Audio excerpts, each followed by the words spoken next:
Shalom Chaverim. Hi friends. So good to be back with you today. I cannot believe we are already in week 3 of these interactives. I'm having so much fun with these activities and I hope you are too. Okay, for today we are going to make some homemade plagues. We've got Passover coming up very soon and I bet all of your families are trying to figure out how they're going to do their family seders. Maybe it will be over Zoom or over the phone or Google Classroom or FaceTime. But either way, I want you to feel ready with a kit of plagues that you make yourself that you can bring with you to your virtual seders and share with your families all about the 10 plagues. When the Jews were slaves in Egypt, Pharaoh didn't treat them well. And God had sent Moses to tell Pharaoh to let my people go. And do you remember what Pharaoh said when Moses told him to let his people go? You're right. He said, no, no, no. I will not let them go.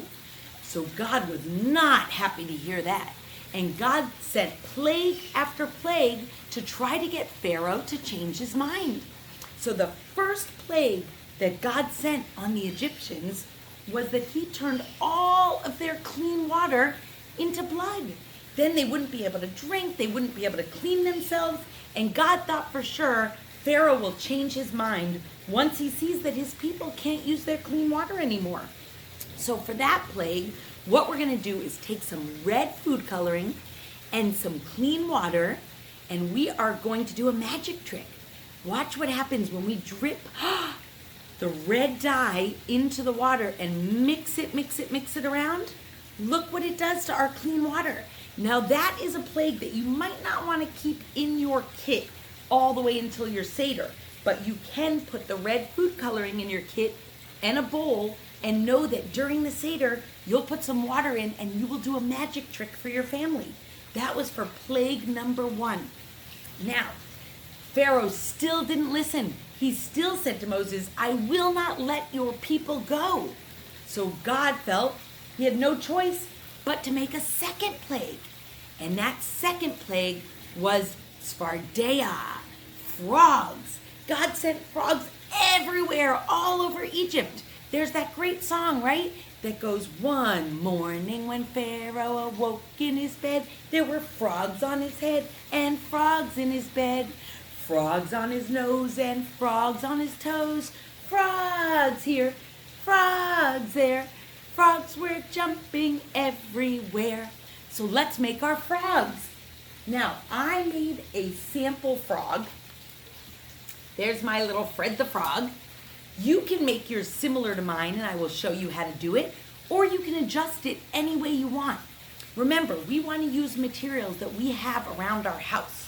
So I didn't have any green construction paper anywhere. If you have some, you could make a circle out of construction paper. You could trace your hands and turn those into the little frog's feet. You could make eyeballs. You could do any of this with green construction paper, the tongue out of red construction paper. I chose to use a paper plate, crayons, paper, scissors,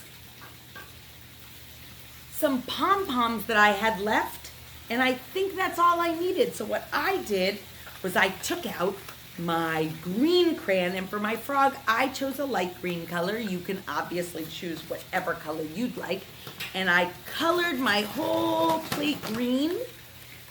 Then I cut out 2 circles for the eyes. What I did was fold my paper in half, both for the circle and for the traced hand. That way I got double the amount in half the time, or double the amount at one time. So here were my circles that I then put my pom-poms into to make my frog's eyes. I traced my hand on the top part here and cut it out. And then I had my 2 hands that I colored green for my frog's legs. Remember, you can also do that out of green construction paper. I then cut like a half moon shape for the mouth, and I colored that black. For the tongue, what I did that was kind of fun was I cut the tongue out, colored it red, and then the way I got it to crinkle so that it looks like it's kind of hanging out of his mouth is I folded it one way, then the other way, then back, then forward. And then I just glued the little end onto the plate, and that's how it hung out like that.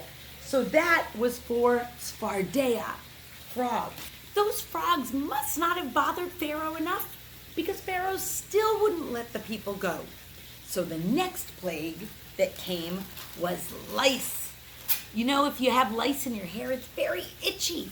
So God put lice all over the people of Egypt.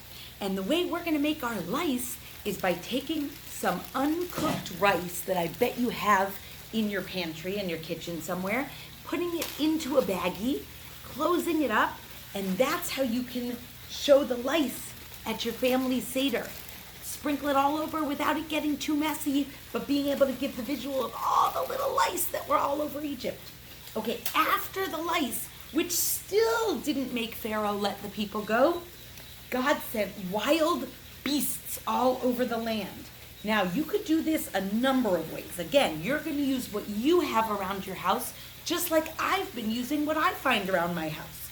So I decided that I'm going to make paper bag puppets for this one.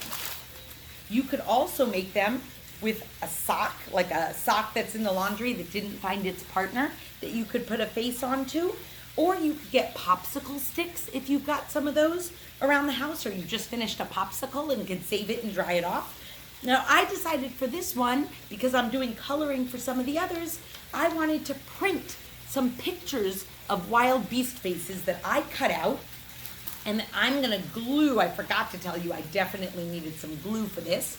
Again, you could use a glue stick, you could use tape, you could use craft glue, which is what I found first, anything that adheres something to another thing, right? Which sticks one thing to another thing.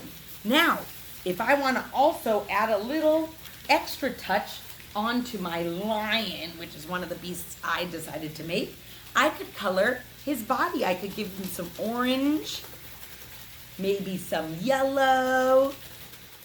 If I choose to, I could cut out some arms that I could add on to the side. And there's one of my wild beasts. I could do the same thing with a bear. And again, you could make that bear if you wanted onto the sock or a popsicle stick. And then you've got yourself a puppet. I didn't glue this one on. Okay, so that was the wild beasts. Now you'll put those over in your homemade plagues kit. We're already up to 4 plagues. And even after that 4th plague, Moses said, Pharaoh, let my people go. And Pharaoh still said, no. So the next thing that God did was God sent the plague of cattle disease. Cattle is another word for cows. So the cows in Egypt, oh, here we go. The cows in Egypt got very, very sick, which affected maybe the meat that they ate, their farm animals, all of that. So for our sick cows, again, you could do this a number of ways. I decided to take a paper plate again. I drew what I thought looked like a sad cow. You see how he's got a very sad face because he's sick. I used some googly eyes that I had left in the house. And then I am going to take Mod Podge, which is a special kind of glue that goes on top of a project that you do. It was a little hard to open. I must not have used it for a while. And what I'm going to do is put some of that Mod Podge into a bowl where I added some dirt from the ground. Now that dirt is going to make my Mod Podge look dirty. Mod Podge has a similar look to milk, to chalav. And milk, chalav, comes from a cow, right? Now, if the cows are sick, their milk is not going to be good. It's going to almost seem dirty or yucky or old. So I'm going to take that dirty Mod Podge which symbolizes dirty milk, and I am going to paint it on top of my cow. And when that dries, it will make my picture kind of pop out into 3D. You'll see when yours dries, the actual Mod Podge dries clear, but the dirt will stay. And that will remind me when I have this at my virtual seder, that will remind me of these very sick cows. So that is what I'm doing. If it dries in time, I will show you by the end of the video what it looks like once the Mod Podge dries. So that reminds me of the dirty milk from the sick cows. Okay, that plague still didn't get Pharaoh to let the people go. Moses said, please, Pharaoh, let my people go. And Pharaoh still said, no. The next plague was boils. Boils are like sores that come all over your body and are very painful. So for boils, you could get Band-Aids out and either put them on like some stuffed animals or dolls that you have, or all over your own body. Tell your family to do the same thing. So keep those Band-Aids in your homemade plagues kit, and that is a great easy way to show the plague of boils. Ouch! Okay, next up, because Pharaoh still didn't let the people go, came hail. Now down here in Florida, we typically do not have hail.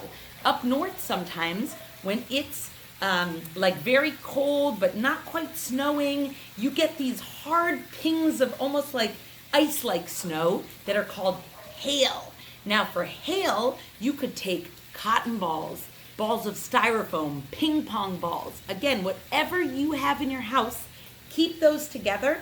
And when it's time to teach about hail, you're going to throw your hail balls all over the place to show what it was like to have the hail everywhere.